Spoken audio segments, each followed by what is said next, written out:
Sejam muito bem-vindos ao Mesa de Debates. Aqui quem está falando é o Guilherme. Vamos continuar aqui, né, conversando, debatendo, falando aí sobre diversas questões que precisam ser discutidas e falar um pouco aqui com o Janderson do PCB, ou melhor, né, o camarada Janderson.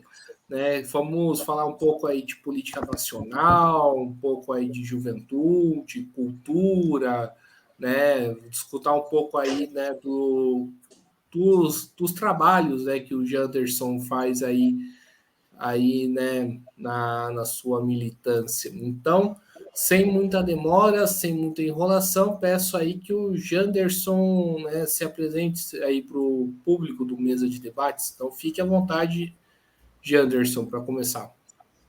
Certo.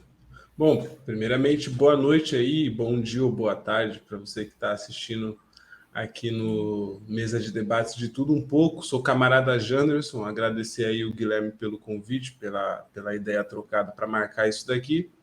Sou camarada Janderson, funkeiro comunista, tenho 24 anos, morador da zona noroeste de São Paulo.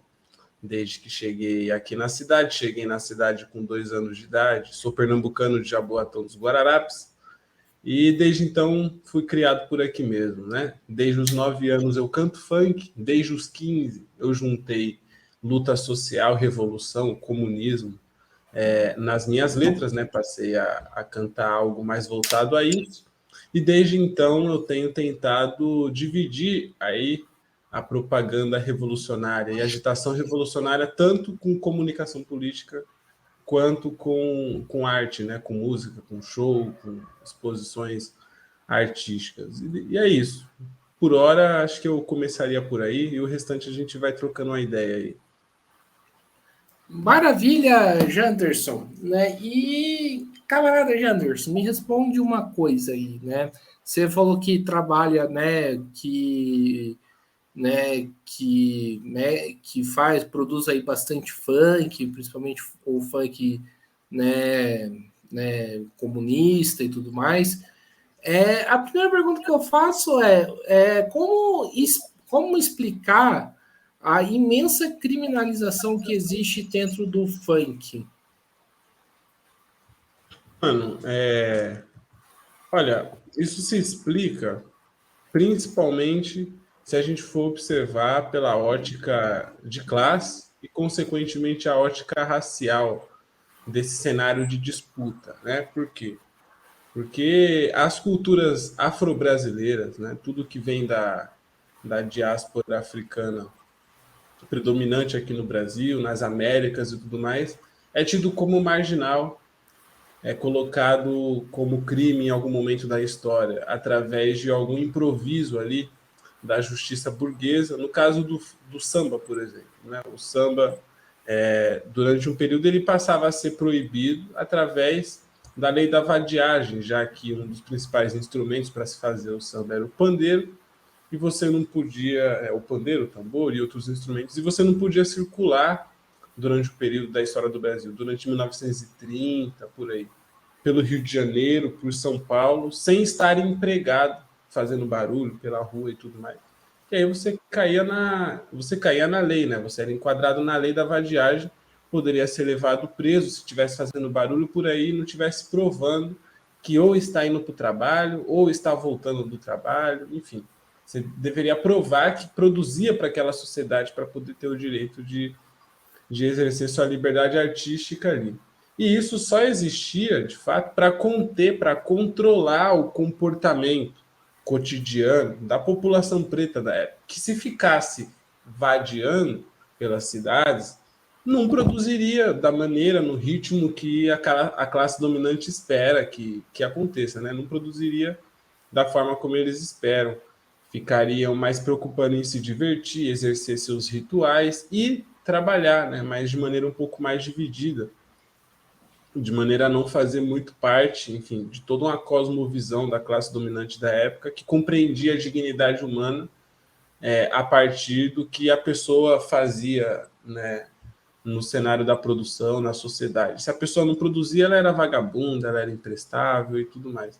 Então, acho que no caso do samba, por exemplo, a gente encontraria aí uma das raízes do problema. Né? No caso do hip hop, é algo parecido também. A gente vê que os rappers pioneiros da história do Brasil, o pessoal, inclusive, que integra outros elementos da cultura hip hop, o pessoal do break, o pessoal do grafite, também enfrentaram na história do Brasil, na história de São Paulo, inclusive, grandes represálias por parte da polícia, por parte de promotores de justiça que pediam para tirar seus clipes, né? Foi o caso do Facção Central durante o momento, foi o caso do MVB e tudo mais. E no caso do funk também não foi muito diferente, né? Alguns episódios na história marcaram a história do funk de maneira a estigmatizar como uma cultura de vagabundo, de marginal, né? Também de maneira a colocar esse estereótipo de que quem mexe com funk provavelmente está mexendo com outras coisas erradas da vida também, provavelmente é imoral, provavelmente não possui valores. Enfim, toda essa noção ainda se aplica hoje, né? Você vê que tem adolescentes que ainda têm dificuldade de reproduzir um funk na frente de seus pais, porque ainda tem todo aquele estigma e tudo mais. E acho que tudo isso tem raízes no quanto a burguesia tem pavor, a burguesia, seus ideólogos, seus defensores, o quanto eles têm pavor de ver o nosso povo feliz, sorrindo, criando, falando sobre sexo, falando sobre coisas banais da vida, né? Só querem ver a gente fazendo coisa séria, trabalhando e tal. E, enfim, acho que esse estigma vem daí, né? Vem da negação do direito de uma classe, de vários direitos de uma classe social, que no Brasil é majoritariamente preta e descende de África e vários outros povos oprimidos e que cultiva essas formas de se manifestar culturalmente, né? E acho que eu começaria por aí, para falar sobre a criminalização do funk. Hoje se expressa de várias formas, né? Hoje se expressa proibindo bailes, proibindo músicas também, ainda com o estigma do marginal, né? Uma família de classe média que vê um grupinho de funkeiros na rua, muito facilmente olha com maus olhos para aquele grupinho de funkeiros. Então hoje se expressa mais ou menos assim. Janderson, aí eu sempre escuto, né, de muitas pessoas. Ah, mas o funk, né, faz com que a mulher torne um objeto, tem letras assim, que desrespeitam a condição da mulher. O que que você, como que você enxerga esse tema e o que que você responderia para essas pessoas que pensam, né, dessa maneira? Olha, eu acho que existe uma seletividade e uma perseguição maior quando se trata de gêneros periféricos que cometem esses erros ideológicos de objetificar a mulher e tudo mais. Toda a sociedade, em várias formas de manifestação, objetifica a mulher. Objetifica a mulher, desumaniza o negro, desumaniza o LGBT. Isso em vários momentos do dia de uma pessoa que vive em sociedade. Isso pode acontecer. E com o funk não seria diferente. Só que no caso do funk, quando as pessoas escutam no funk, parece que soa mais nocivo para elas, dói mais no ouvido delas, sangra mais o ouvido delas, justamente pelos elementos que eu tinha falado. Né? Geralmente se escuta a batida do funk, né, quando é um preconceituoso e tal, se escuta a batida do funk e já pensa em coisa errada, já pensa em coisa ruim. E quando ainda junta alguma letra que objetifica a mulher, que reproduz noções da classe dominante para com outra parcela da humanidade, que são as mulheres e tudo mais. Quando isso acontece, as pessoas são mais seletivas, apontam o dedo com mais força e tudo mais. Vários e vários episódios aí em que, episódios recentes, depois do crescimento do movimento comunista no Brasil, vários episódios em que funkeiros foram cancelados, né, por cantarem essas letras, ao mesmo tempo em que cantores do sertanejo, às vezes até mesmo do pagode mais comercial, cantores de outros gêneros musicais também objetificam a mulher, também se respeitam, mas não vira pauta as músicas, não vira um assunto, não vira um tópico na rede social. Com muita facilidade que se enquadra, né, os erros do funk.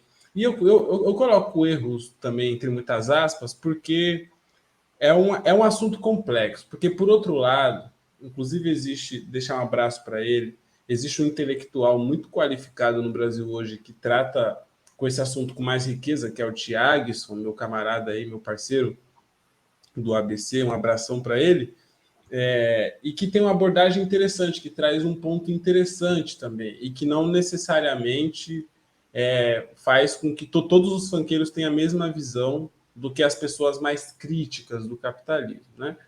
Existe também todo um conjunto de elementos, um conjunto de formas de manifestações culturais em todo o universo feminino brasileiro, que envolve também outras culturas femininas espalhadas pelo mundo, que mesclam também outras formas de enxergar a feminilidade. E no caso do funk, traz muito da feminilidade indígena, da feminilidade africana e de outros locais do mundo, porque é muito mais miscigenada a classe trabalhadora, né? E que coloca também alguns paradigmas para nós próprios da crítica social, da crítica ao capitalismo, pensar um pouco, né? Por exemplo, estou querendo dizer aqui que no funk, ao mesmo tempo em que existe uma reprodução, às vezes corriqueira, às vezes sistemática, de noções objetificadoras da mulher, existe também, enfim, letras que exaltam a cultura feminina de várias formas, por exemplo, referenciam uma noção feminista diferenciada e avançada, mais voltada, ora, para uma vingança, mais voltada, ora, para uma ironia, sabe? E que são formas também de manifestar um antimachismo, só que aos modos da população feminina do funk, da população feminina trabalhadora, que tem sua própria maneira, né, muitas vezes, né, tanto bebendo de fora quanto bebendo de si própria, né, tem sua própria maneira de manifestar seu próprio feminismo. Então, acho que é um assunto com várias vírgulas, e o camarada Tiago costuma falar disso com mais excelência, especificamente sobre esse tópico, e recomendo uma pesquisa mais detalhada no trabalho dele, né, o canal do Tiagson, a rede social dele está escrito assim em vários locais, para entender melhor também como funciona a visão de várias fanqueiras e tudo mais. Ele dá espaço nas redes dele, né, para estudiosas, inclusive, que falam especificamente disso, e que trazem vários elementos interessantes que colocam dúvidas nesse debate, fazem com que ele não seja tão simplificado, né? Uma cultura objetificadora e só, sabe? Não é só, tem várias formas também, tem várias coisas manifestadas no funk que tem mais de 20, 30 anos no Brasil. Então, é muito mais complexo do que sempre parece. Janderson, tem outras pessoas assim que utilizam do seu elitismo, que fazem aquela associação, né, do funk com o crime organizado, né, com a questão do crime. Mas muitas das vezes, né, para o moleque, né, da periferia, a realidade que ele vive é a realidade da música que expressa, por exemplo, no funk, né? Como trabalhar com essa questão, né, do funk, com a questão do crime, né? Como rebater esse tipo de argumento, né? E qual, né, a alternativa né, para dar para essa juventude?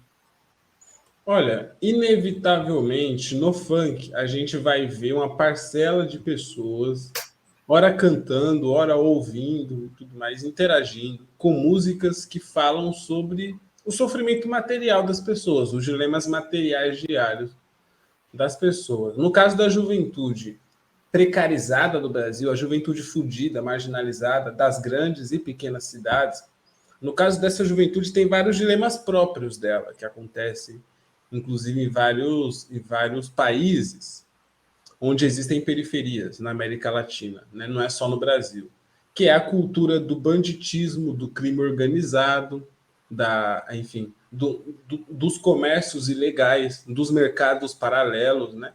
Existe essa cultura também, e que ela é além do funk, né? Maior do que o funk, uma cultura que está na sociedade há muitos anos, e que o funk chegou depois e só é uma das culturas que manifesta esse traço da humanidade também, né? Da humanidade que habita aqui no Brasil. que é uma dose de banditismo, uma dose de malandragem, uma dose de malícia, né? E isso a gente vai encontrar também em várias músicas que provocam a polícia, que provocam a ordem, o poder, que retratam momentos marcantes da vida no crime e tudo mais. A gente vai encontrar esses elementos também, porque o Brasil é uma fábrica de pessoas nessas condições. Se a gente reparar, porra, acho que a gente não precisaria de um dado quantitativo nesse momento, por exemplo, para todo mundo que está me ouvindo concordar que a esmagadora maioria dos que estão presos por tráfico de drogas são pobres, são da classe trabalhadora, muitos são negros, né? A maioria são negros, muitas vezes, em muitos dados no Brasil. Então já existe um recorte claro ali que demonstra, que coloca olho nu para a gente, o quanto que no Brasil existem jovens sendo fabricados para esse tipo de vida. O quanto que o desemprego vai colocando nossos jovens a procurar emprego no mercado de trabalho informal do informal, sabe? Mercado de trabalho criminal. E enquanto o capitalismo brasileiro não parar de produzir seu exército industrial de reserva, seus desempregados, né? Enquanto não parar de superexplorar a nossa classe, fazendo com que as pessoas não liguem para o trabalho disciplinado. As pessoas no Brasil, muitas, odeiam ser um trabalhadorzinho disciplinado, careta, que vai morrer pobre para o resto da vida e sendo legal. E tem gente que só se revolta e quer quebrar as barreiras. Tem gente que quer se vingar do sistema de outras formas. E quem produz isso é o próprio Brasil, mano. O próprio capitalismo brasileiro produz esses coveiros que estão enterrando aos poucos eles, com sua forma de ver o mundo, com sua forma de viver, até seu próprio mercado mesmo, ruindo pelo mercado informal que vai dominando vários espaços, né? Hoje controla portos, né, aeroportos e uma parte de parada, tá ligado? Para exportar suas drogas e tudo mais. Hoje existe um crime organizado amadurecido no Brasil, de tão produtor de criminosos que o Brasil é, tá ligado? Enfim, no funk não seria diferente. E aí existe uma vertente, vamos chamar assim, que é o funk proibidão, que chamam, né? Que tem tanto em São Paulo quanto no Rio, em outros estados também, e que retratam essa realidade dessa juventude que constantemente precisa enfrentar esses dilemas entre continuar desempregado no tédio, sem dinheiro em casa a tarde inteira, ou ir ali vender uma parada que no final de semana ali você vai poder ir no baile, comprar o uísque e ainda guardar dinheiro para resolver seus problemas, porque geralmente os moleques, quando começam a trampar na boca, começa a haver muita vantagem, já que o salário acaba sendo um pouco mais generoso pelo risco que eles correm, né? Então é uma opção fácil para muito jovem, tá ligado? E o Brasil não vai parar de produzir isso. Enquanto o Brasil não parar de produzir isso, não vai parar de expressar no rap, no funk, em outras culturas também, não vão parar de se expressar os artistas que querem manifestar a desgraça do sistema. Não necessariamente querem fazer coisa bonitinha, querem gravar música legal, agradável. Às vezes querem chocar mesmo a sociedade. E acho que isso é uma coisa que vai ser uma constante. Quem não gosta disso, que reclame com o capitalismo brasileiro, que não para de produzir essa condição. Tá ligado? Eu lamentaria caso alguém dissesse, porra, que merda que existe isso, sabe? É mais fácil lamentar o próprio capitalismo brasileiro, que é uma fábrica de jovens revoltados que não vão parar de manifestar no funk seus descontentamentos com a ordem. E, Janderson, uma questão que eu acho que é essencial debater aqui, né, é a questão do direito ao lazer, né, que acho que você chegou a tocar um pouco nesse assunto, né. Eu concordo com a sua visão de que o capitalismo quer trabalhadores obedientes que, vão para sua casa, né, e vão para o trabalho trabalhar sem direito aí a ter o seu merecido descanso, né. Isso explicaria, né, por exemplo, a criminalização dos bailes funks, né, e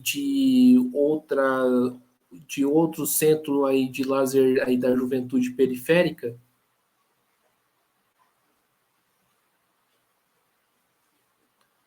Só peço para ligar o microfone, por favor. Ah, Isso. sim, certo.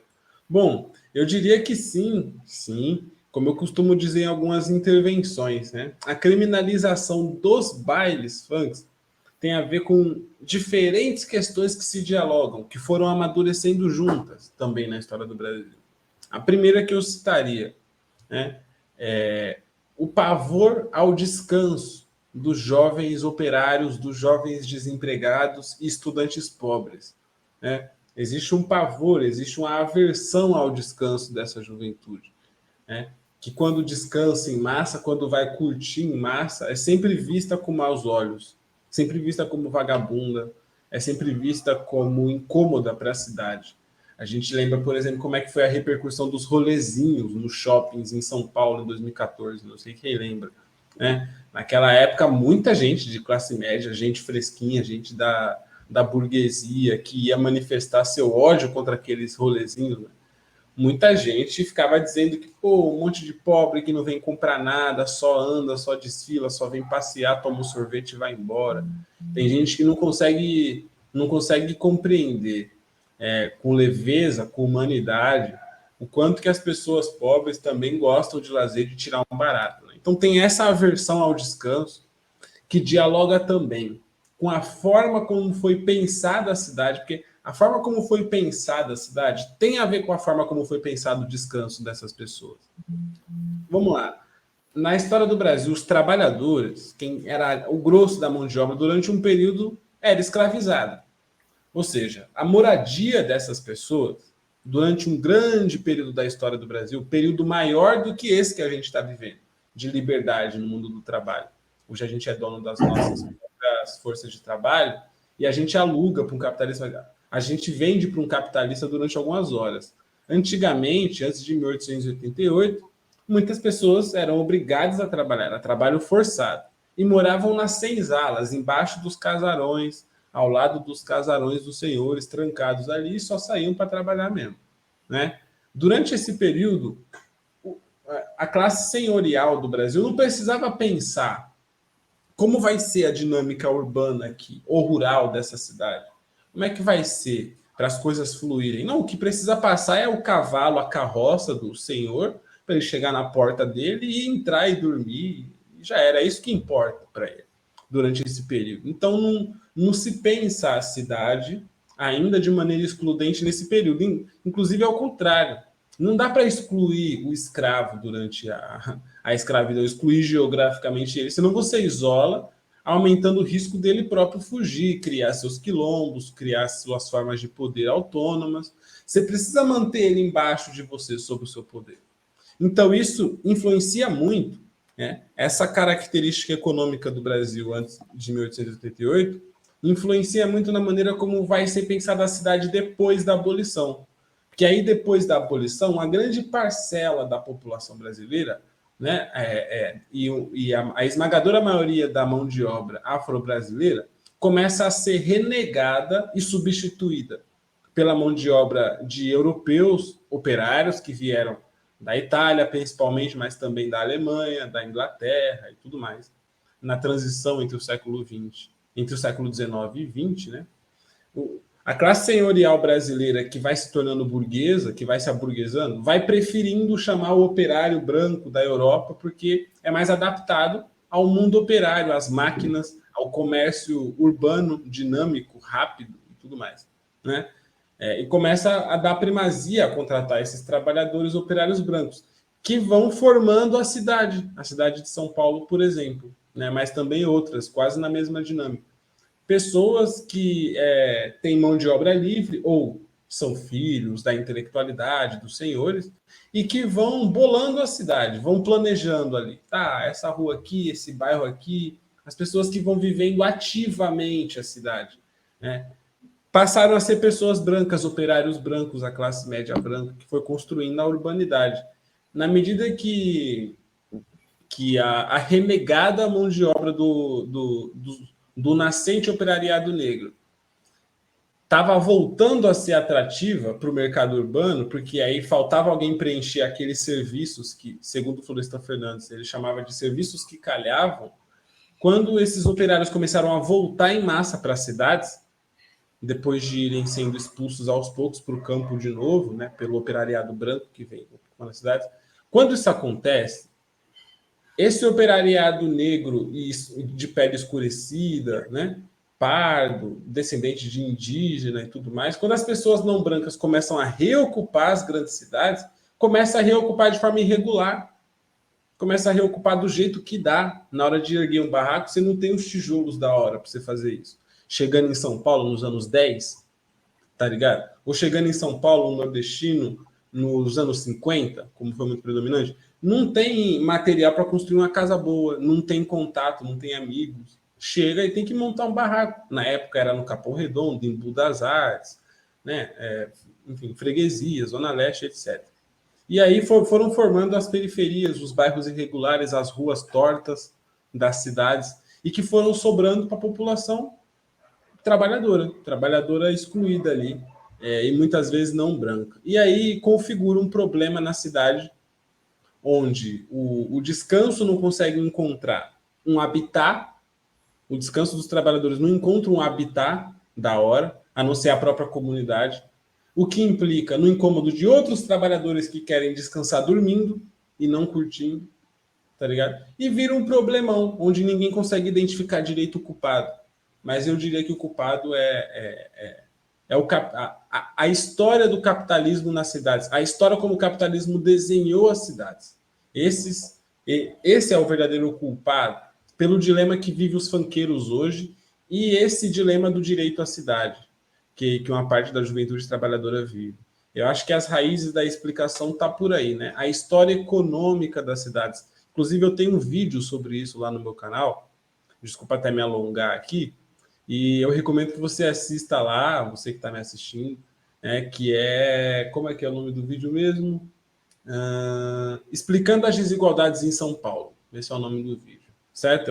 É onde eu explico por que no bairro de Moema apenas 5% da população é negra. E aí, na hora de eu explicar, eu conto essa mesma história que eu contei aqui, para quem quiser um aprofundamento aí. E desculpa me alongar nessa daqui, que essa daqui enfim, é o debate central aí das minhas redes e tudo mais.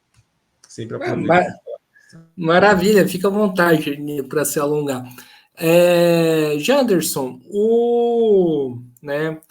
continuando aqui o nosso papo e fazer uma pergunta retórica para você. Eu lembro que uma vez, há muito tempo atrás, né, não tão tempo assim, mas já faz um tempinho, que eu estava pegando as minhas coisas para viajar para minha atual cidade, né, São José. Eu morava em São Paulo, estava de madrugada, aí eu peguei, eu fui pegar metrô, né, da Barra Funda, e foi o local de saída daquela balada sertaneja, né, que tem na região, né.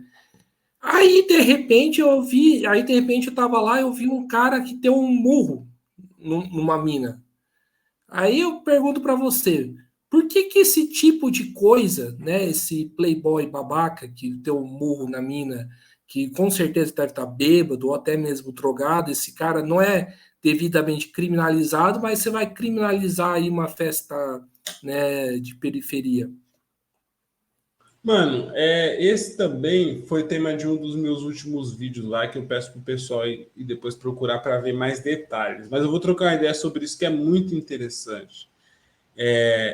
Esse cenário que você descreveu é muito emblemático. Essa casa que você falou aí, acho que é a Vila Country. Fica ali na Barra Isso, Villa Funda. Country. Eu estudei ali perto, numa faculdade que tem ali perto, que não é a PUC, né? Mas é uma faculdade baratinha que tem ali perto. E eu lembro bem como que era a dinâmica à noite, antes do rolê desse pessoal, aquelas filas enormes, cheias de playboy, e homem abusando, querendo pegar mulher a todo custo, e tudo, enfim.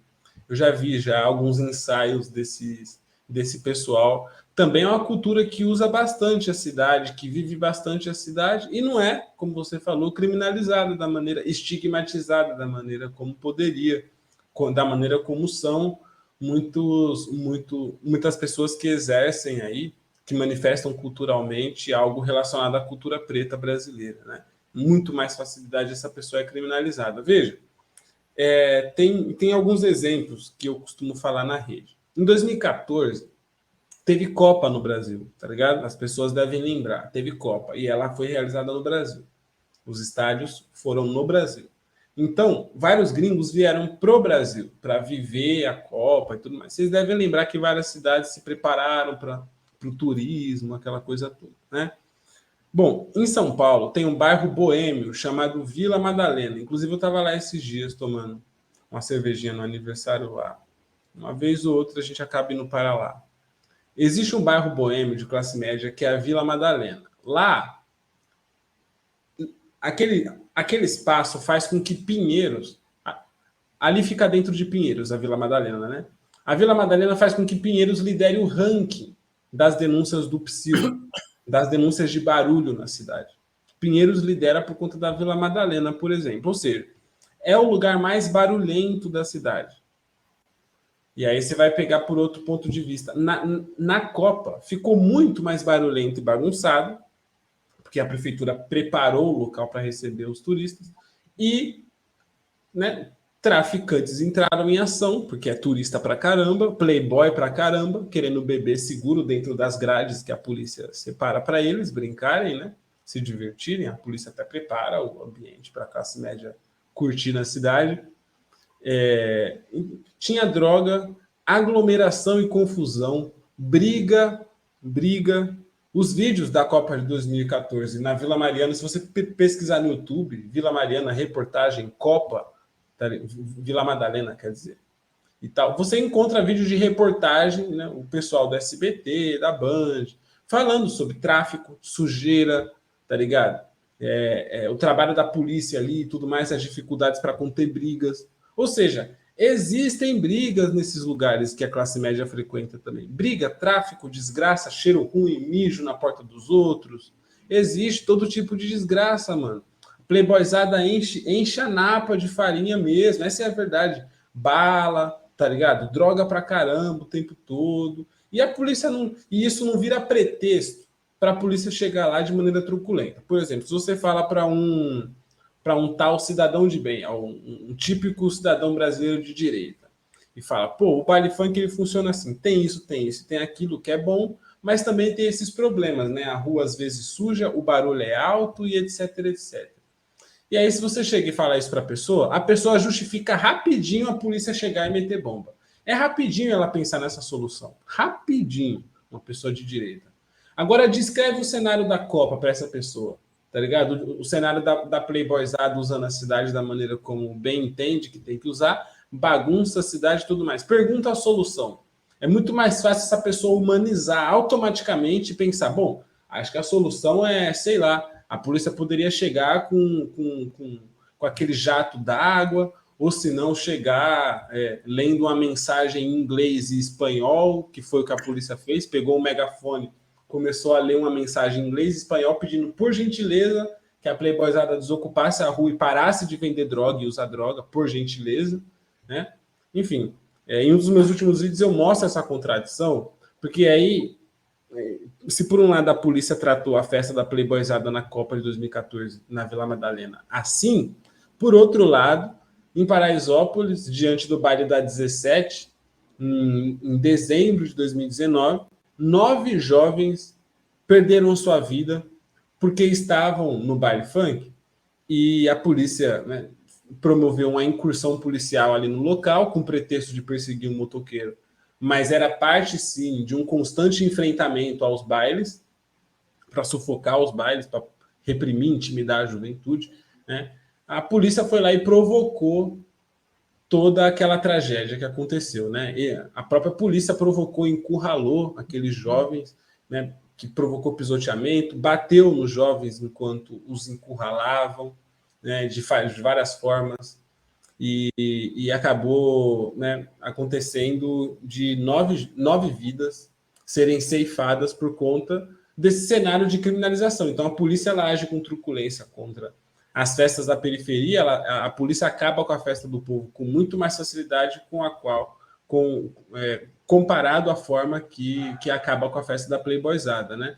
Nesse episódio de 2014, os caras chamaram até o ônibus para limpar a rua. Enquanto a polícia dispersava, eu já vi um ônibus limpando a rua para os moradores da Vila Madalena, no outro dia, né, terem uma rua limpa e sentirem dignidade de vida de volta, né? Depois daquelas horas de terror.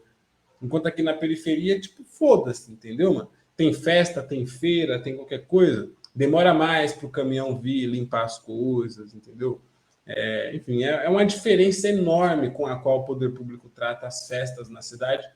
Da zeladoria à polícia. É tratamento diferente, tá ligado? Janderson, você falou desse negócio aí, né, do morador que quer descansar, do cara, do moleque que quer curtir, né, no final de semana. É convincente para o Estado deixar, né, que esse pessoal, né, se biquem, né, tem esse conflito, né, entre, né, o cara que quer descansar e o cara que quer curtir, né, porque desculpa o termo, um tá fudido pelo sistema, o outro também tá fudido pelo sistema. Em vez do pessoal se unir, né, não, aí tem toda aquela propaganda, né, para poder dividir as pessoas, para um achar que é inimigo do outro. O microfone, por favor. Em 2017, teve um episódio aqui no meu bairro, aqui na minha região, onde os moradores queimaram um pneu na rua para impedir um baile funk, que já estava demais já. Toda sexta era música alta na frente lá das casas dos trabalhadores e era muito incômodo, realmente. E eles acabaram queimando o pneu na rua. Mas não queimam um pneu para outras pautas, né? Para outras pautas até mais urgentes do que essa. Demora de ônibus, não queima pneu, tá ligado? Dia de greve, não queima pneu, mas contra os bailes funks queimaram pneus. Bom, não estou aqui julgando esses trabalhadores, né? Mas eu estou colocando esse elemento para demonstrar o quanto que o sistema, o quanto que a maneira como as coisas funcionam coloca em conflito, um frente ao outro, a juventude trabalhadora que quer curtir. Eu falo juventude, mas tem adulto pra caralho no baile, etc. Né? Mas só pra gente demarcar aqui, com mais generalização, pra gente poder falar facilmente sobre os conceitos.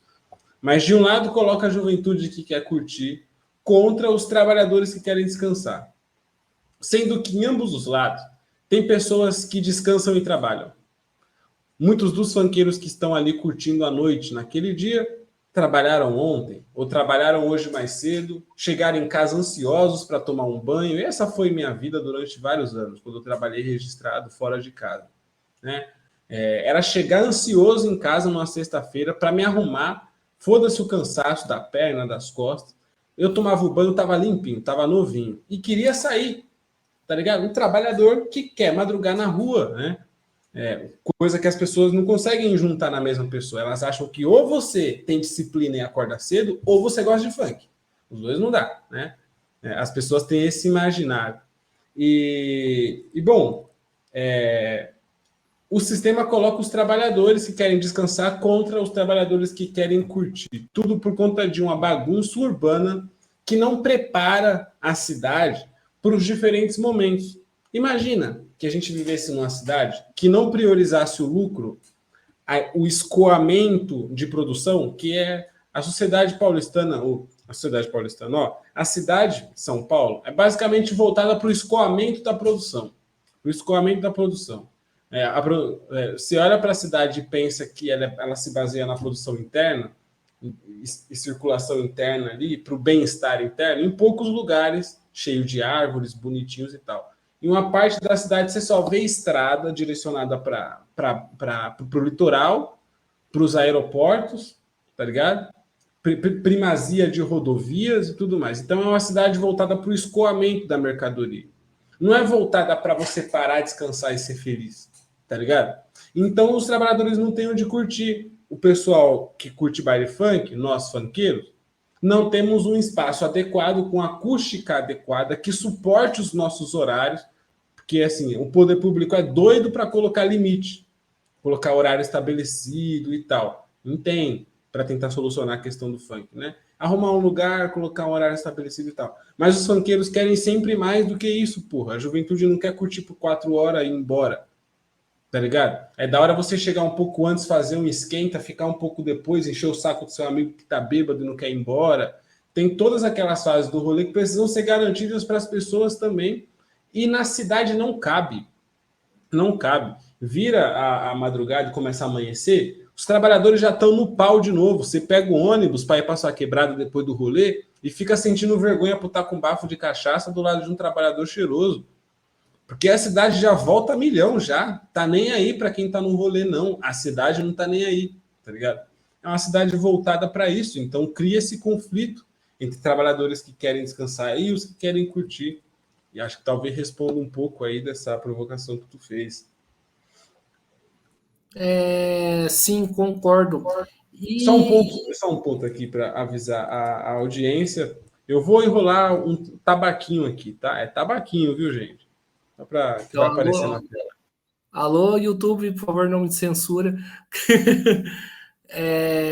O Janderson, né, continuando aqui a nossa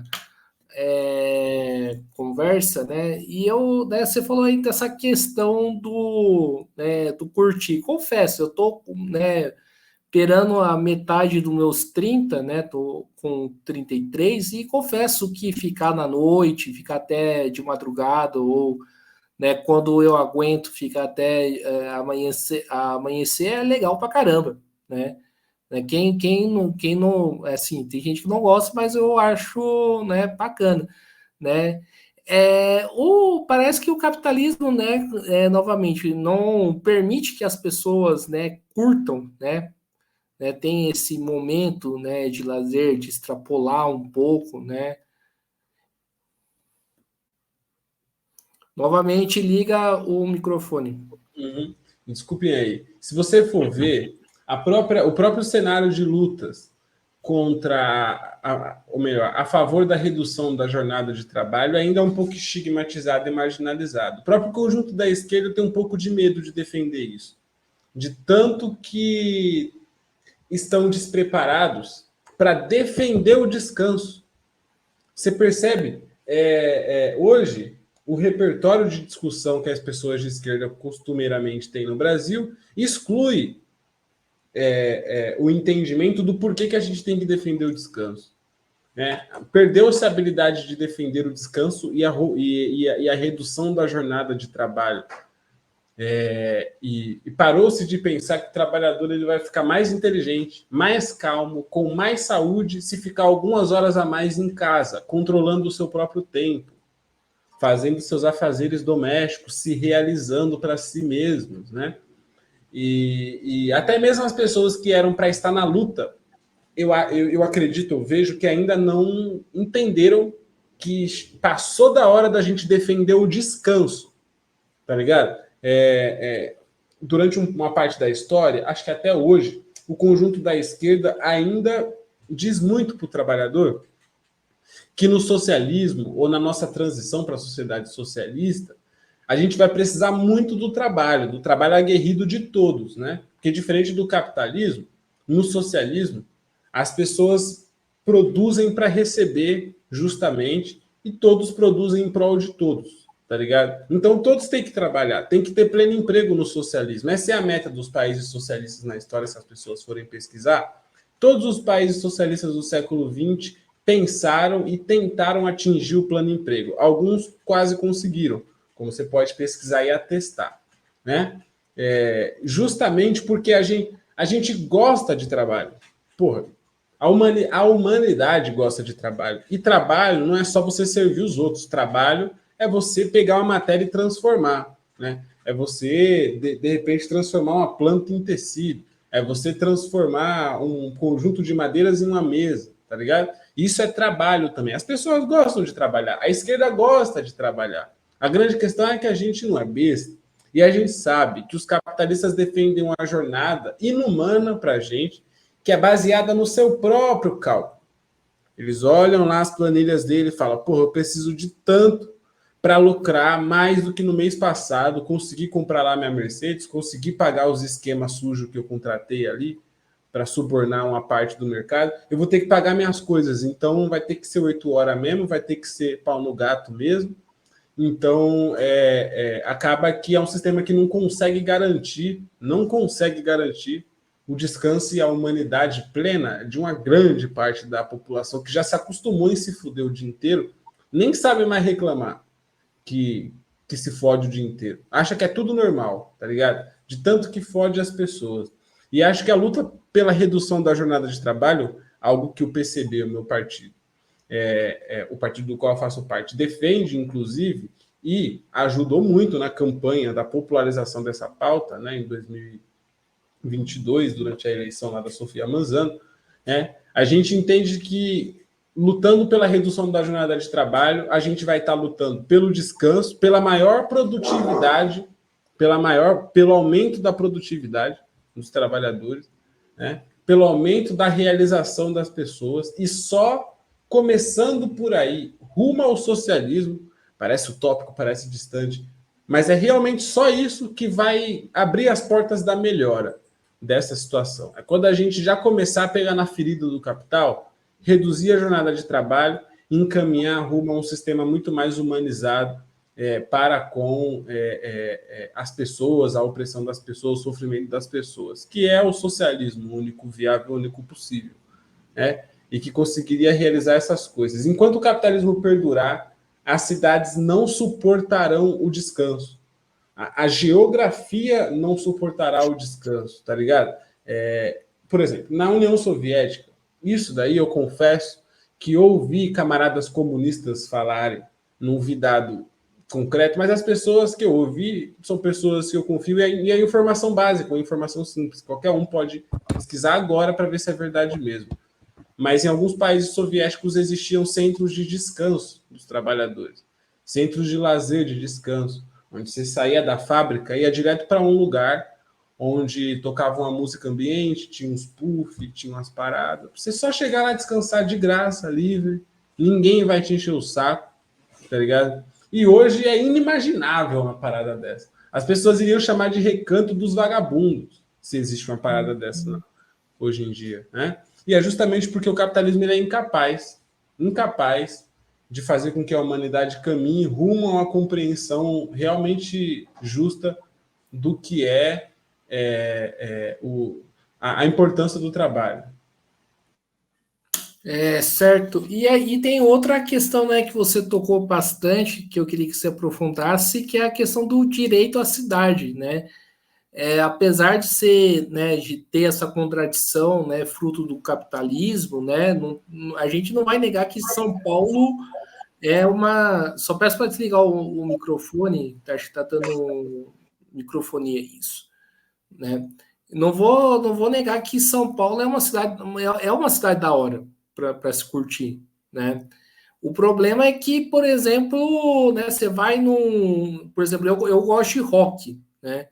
Você vai numa casa, né, por exemplo, conhecida, você paga R$ 30 para entrar e R$ 10 para consumir uma Coca-Cola, né?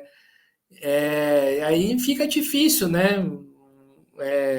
Ter acesso a essa cidade. E imagina, né, a periferia perante a isso, né? Como que você vê essa discussão do acesso da cidade? Mano, o acesso da cidade ele se dá a burguesia gostando ou não, a classe média gostando ou não. Apesar de várias barreiras, os funkeiros e periféricos, de modo geral, exploram o máximo que conseguem. O que eu quero dizer? Apesar de ser determinante para muita gente o valor da passagem da periferia para o Bexiga, para Vila Madalena, para Pinheiros, para o Lago da Batata, para quem não é de São Paulo, esses lugares que eu estou citando são lugares boêmios, onde culturalmente tem muitos bares abertos e tem muito barulho mesmo, né? Lugares minimamente preparados para serem boêmios. E olhe lá, né? Esses lugares, eles são mais ou menos esvaziados de uma massa periférica e predominados por uma classe média, justamente porque as pessoas não estão dispostas e nem com condições de, para fazer um rolê, gastar passagem mais, consumo mais, desconforto de habitar geográfico, de saber que você está no seu lugar, mais cansaço para voltar depois para casa no outro dia. Como é que você vai no rolê do centro da cidade? né? E vai voltar descansado para casa tranquilo no outro dia. É quase impossível, você sempre volta com a perna morta, né?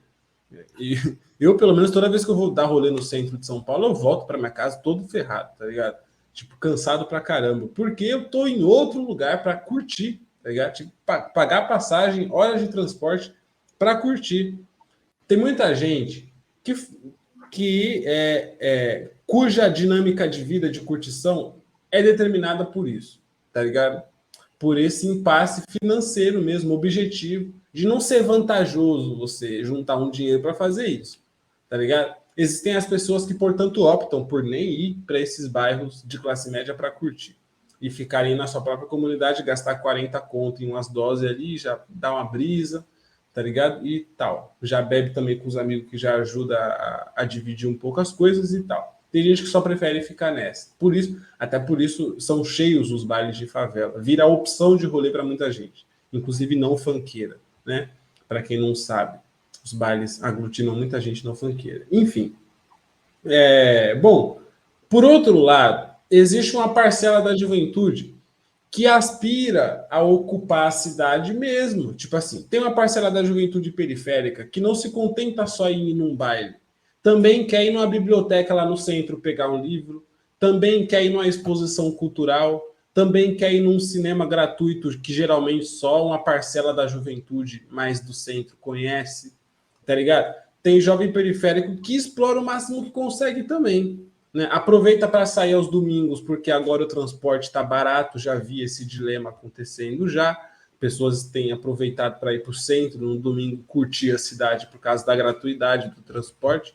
Uma gratuidade demagógica que o prefeito fez aqui para poder se eleger nesse ano de eleição, que daqui a pouco ele tira essa gratuidade aí.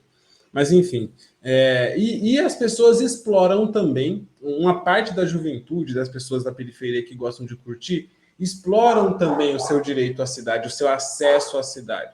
Então é isso, existe aquela parcela que nem tem mais paciência e dinheiro para ir a outro bairro curtir, e a parcela que também não consegue se conceber só no seu próprio bairro ali, né? Só consegue se compreender e formar sua personalidade, se socializar com esse grau de dinâmica na cidade. E eu acho que o acesso à cidade ele acontece independentemente das barreiras que a burguesia e as classes médias nos impõem aqui na cidade, tá ligado? Porém, é precário, entendeu? O jovem que se aventura por ir para o centro, só porque lá tem mais coisas mais dinâmicas, de repente você encontra um livro na biblioteca, um livro raro, só por lá, e por aí vai um rolê com um cantor que quase nunca vem para São Paulo e só vai ter por lá e tal. Ainda assim, essas pessoas elas percebem, as que gostam de explorar o direito à cidade, percebem que a cidade não foi feita para elas. Percebem, não foi feita para elas porque acaba o rolê, as pessoas pegam na mão do seu namoradinho, do seu acompanhante ali, do seu amigo, vão para sua casa andando muitas vezes e dá inveja dessas pessoas. Você olha assim e você fala, porra, é 11 e pouco, eu estou no centro, eu preciso ir embora porque daqui a pouco o transporte acaba. A pessoa pode ficar, porque ela vai andar na rua, vai entrar na casa dela depois de algumas quadras, né? Então, a pessoa periférica que explora o direito à cidade, o acesso à cidade, ainda assim se sente renegada, explorando esse acesso à cidade. E acho que o cenário se dá assim hoje em São Paulo. É muito dinâmico, tem jovem que vai para os espaços da classe média curtir mesmo, tem jovem que não gosta mais, que não tolera mais, que não está nem um pouco afim. E acho que é isso, a juventude periférica vive nessa contradição aí.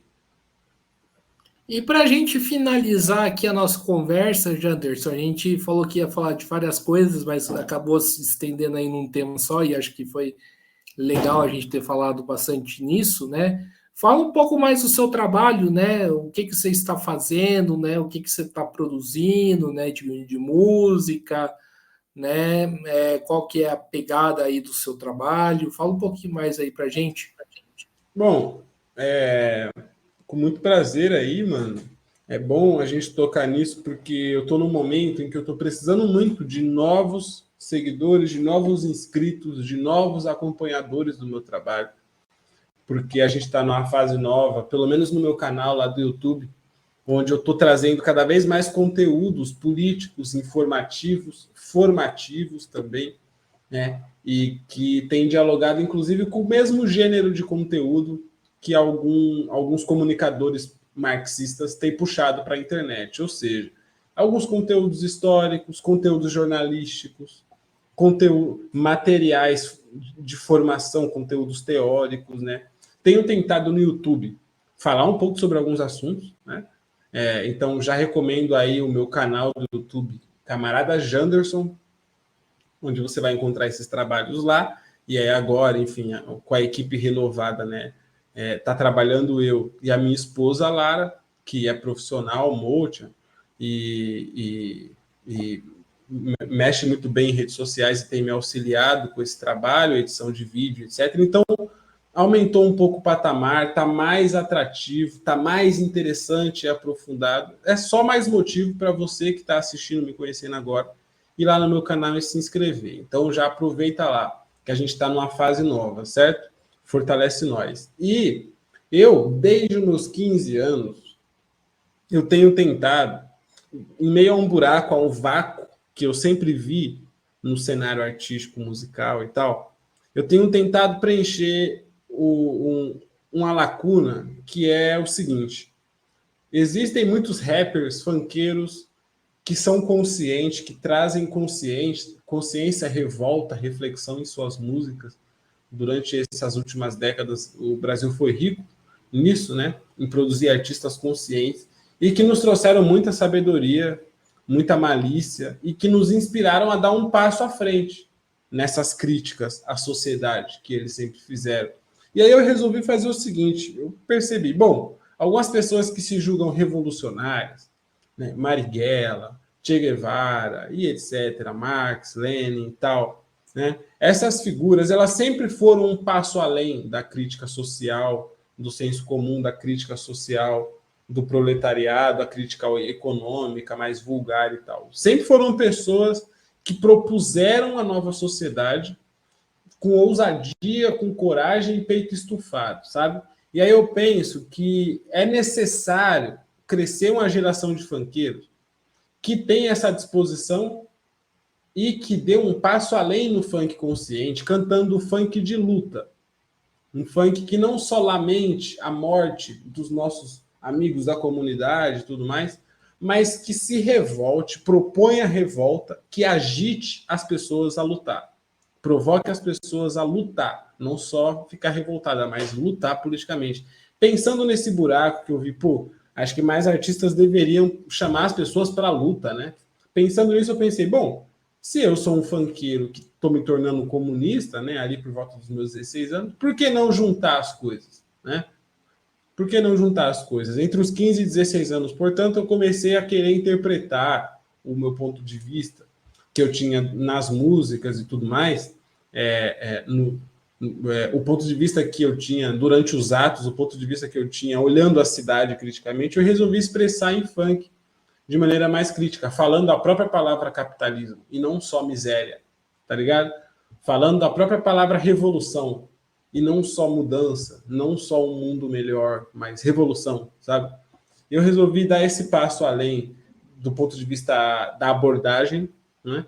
E eu me defino como um funkeiro comunista, enfim, modéstia à parte, talvez um dos primeiros exatamente com esse perfil, ou o primeiro, né? Partidarizado, funkeiro de fato, e que tenta juntar as duas coisas, né? A malandragem, a sagacidade, a malícia de sempre, que sempre teve na cultura periférica, né? Afro-brasileira, com a disciplina revolucionária, com o sonho, a esperança de um clássico socialista, de um clássico comunista, né? E então eu tento trazer isso com, enfim, com o máximo de originalidade possível, porque percebo que as pessoas gostam mesmo que eu seja espontâneo, natural desse meu jeito mesmo. Percebo que as pessoas curtem, tento valorizar cada vez mais aí esse trabalho, essas abordagens, e tenho músicas que criticam o capitalismo diretamente com essa linguagem, músicas cujo título são como Capitalismo Maldito, O Patrão é Vagabundo, Luta de Classes e etc., né? Ditadura do Proletariado, músicas cujo próprio título já são mais radicais, vamos dizer assim, né? Já é uma parada mais provocativa, né? Às vezes trazendo a provocação que muitos comunistas não têm e o aprofundamento nas abordagens que muitos críticos da sociedade não têm, mas que os comunistas têm, né? Juntando essas coisas aí, eu tento forjar esse meu trabalho, e que é de funk comunista, arte revolucionária, né? E comunicação política e militância mesmo. E aí, para quem quiser conhecer mais, aí na bio do meu Instagram tem o Linktree, que unifica todas as minhas redes sociais, né? E os meus trabalhos ali. Você pode conhecer com mais detalhe. Então é isso aí, pessoal. Peço aí para o Janderson desligar o microfone, porque eu estou escutando minha voz. Então é isso aí, pessoal. Estamos encerrando aqui mais uma entrevista do Mesa de Debates. Quero aqui agradecer ao camarada Janderson pela sua participação, né? Gostei aqui do nosso papo e passo a bola aí para ele fazer suas considerações finais. Agradecer aí o Guilherme, mano, pela oportunidade, agradecer o Mesa de Debates aí, pela oportunidade, pela vontade e pela abertura para receber esses temas tão delicados, muitas vezes são delicados, né? A gente falar de funk, de lazer, do descanso das pessoas, né? E é muito importante sempre a gente trazer essas paradas aí. Convidar as pessoas a conhecerem, por exemplo, os coletivos de luta dos quais eu faço parte. Eu faço parte, por exemplo, da juventude do PCB, a UJC, né? Não, enfim, o PCB, a parte do partido que acabou saindo recentemente e que tem adotado algumas identidades e nomes parecidos, mas o PCB de fato e tal, né? Tem uma página, por exemplo, para quem for jovem, revolucionário, né, odeia o capitalismo. Tem uma página que você vai gostar muito, chamada ujc.sp.oficial. Nessa página aí é a página do coletivo de juventude do partido. A gente pauta aí diversas lutas populares, tenta aglutinar o máximo de jovens revolucionários possível para a gente, enfim, preparar as lutas e organizar a juventude para a revolução, né? Para formar também futuros militantes revolucionários do nosso partido.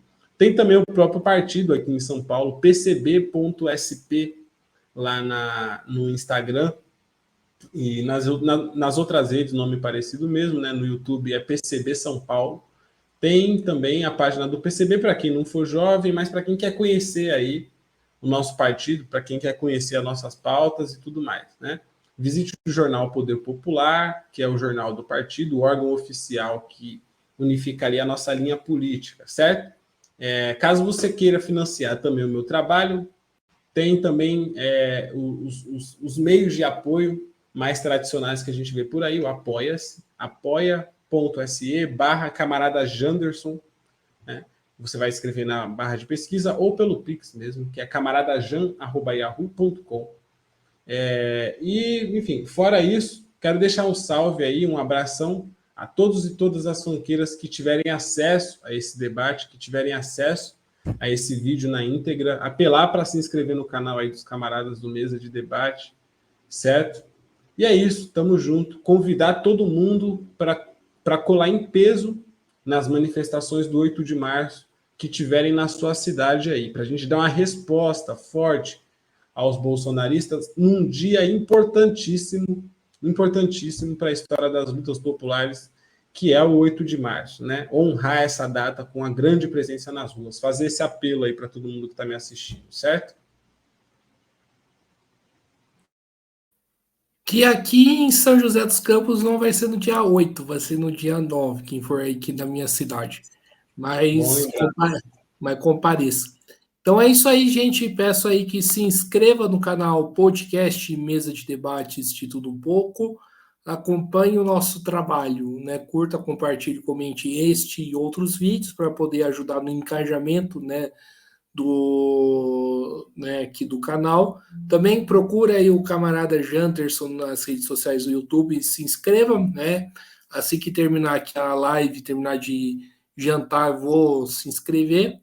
né? E quem puder contribua aqui com o nosso Pix 385-007-02800 CPF, né, para poder, né, ajudar a gente nessa empreitada, lembrando que, né, o Janderson sabe muito bem, nós somos uma mídia independente, não recebemos dinheiro nem do Estado e nem do capital privado e nem queremos, né? Então é isso aí, pessoal. Por hoje é só. Um forte abraço e fui.